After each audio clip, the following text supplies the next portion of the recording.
Banyak orang yang beranggapan tentang sang proklamator, Soekarno. Mari kita simak jejaknya dalam sejarah Indonesia.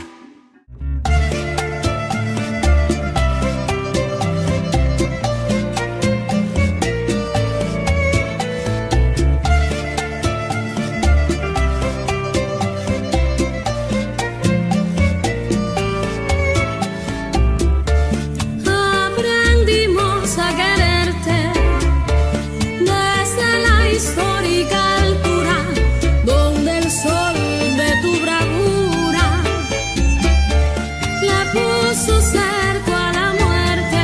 Aquí se queda la clara, la entrañable transparencia de tu querida presencia, comandante Che Guevara. Lahir pada 6 Juni 1901 di Desa Lawang, Sekaten, Surabaya. Siapa yang tak mengenal Insinyur Soekarno? Ia tak hanya dikenal sebagai Presiden pertama Republik Indonesia. Namanya jauh lebih harum jika melihat rekam jejaknya.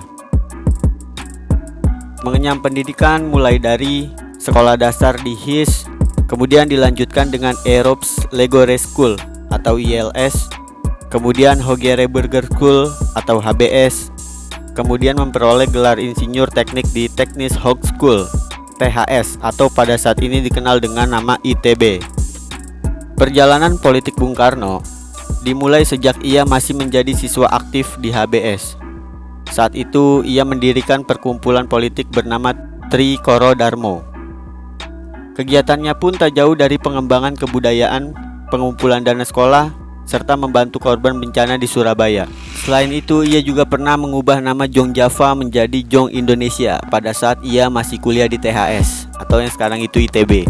Keaktifannya dalam dunia politik membawa Bung Karno masuk penjara hingga pembuangan oleh pemerintah kolonial.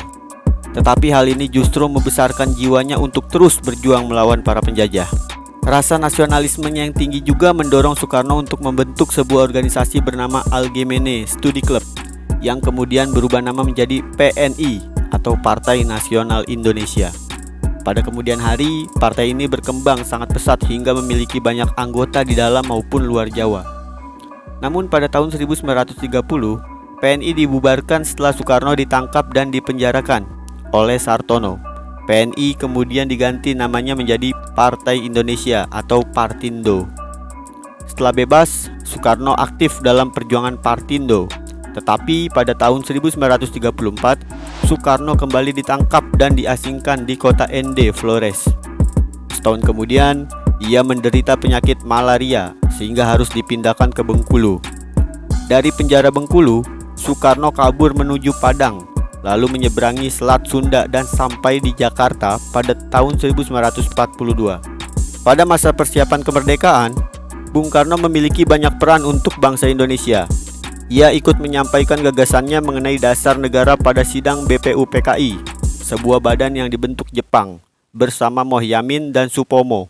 Gagasannya yang disebut Pancasila itu akhirnya terpilih menjadi dasar negara. The Pancasila.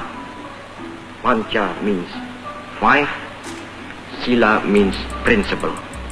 Setelah BPUPKI dibubarkan, Jepang kembali membentuk badan bernama Panitia Persiapan Kemerdekaan Indonesia pada 7 Agustus 1945 dan diketuai oleh Soekarno. Tak jauh beda dengan BPUPKI, badan ini juga bertugas mempersiapkan kemerdekaan Indonesia pada tanggal 15 Agustus 1945. Jepang menyerah tanpa syarat kepada tentara sekutu. Berita kekalahan Jepang ini sampai di telinga salah satu golongan muda, yakni Sultan Syahrir, melalui radio yang kemudian segera disebarkan. Ia juga mendesak Soekarno dan Muhammad Hatta untuk langsung melakukan proklamasi kemerdekaan. Akan tetapi Soekarno lebih memilih untuk menunggu keputusan PPKI mengenai hal ini. Ketidakpuasannya terhadap keputusan Soekarno kemudian mendorong golongan muda untuk melakukan penculikan serta pengasingan terhadap Soekarno dan Muhammad Hatta agar mereka tidak terpengaruh oleh Jepang. Mereka dibawa ke wilayah Rengas Dengklok, Karawang pada 16 Agustus 1945, sekitar pukul 3 waktu Indonesia Barat. Soekarno-Hatta didesak untuk segera melakukan proklamasi kemerdekaan oleh golongan muda. Awalnya kedua tokoh itu tetap pada pendirian mereka, tetapi setelah dilakukan negosiasi panjang dengan tokoh-tokoh golongan muda, mereka akhirnya menyetujui untuk memproklamasikan kemerdekaan pada tanggal 17 Agustus 1945. Kemudian Soekarno-Hatta menyusun teks proklamasi bersama Ahmad Subarjo. Mereka juga sepakat jika teks proklamasi tersebut ditandatangani oleh Soekarno-Hatta dengan mengatasnamakan bangsa Indonesia. Proklamasi kami bangsa Indonesia dengan ini menyatakan kemerdekaan Indonesia. Hal-hal yang mengenai pemindahan kekuasaan dan lain-lain diselenggarakan dengan cara saksama dan dalam tempo yang sesingkat-singkatnya. Jakarta, 17 Agustus 1945, atas nama bangsa Indonesia, Soekarno-Hatta. Lalu sehari setelah kemerdekaan, Soekarno terpilih sebagai Presiden pertama Republik Indonesia pada sidang pertama PPKI. Pada akhir masa kepemimpinan Soekarno, terjadi sebuah peristiwa besar yang memporak-porandakan negeri. Peristiwa itu disebut dengan G30 SPKI atau Gerakan 30 September PKI.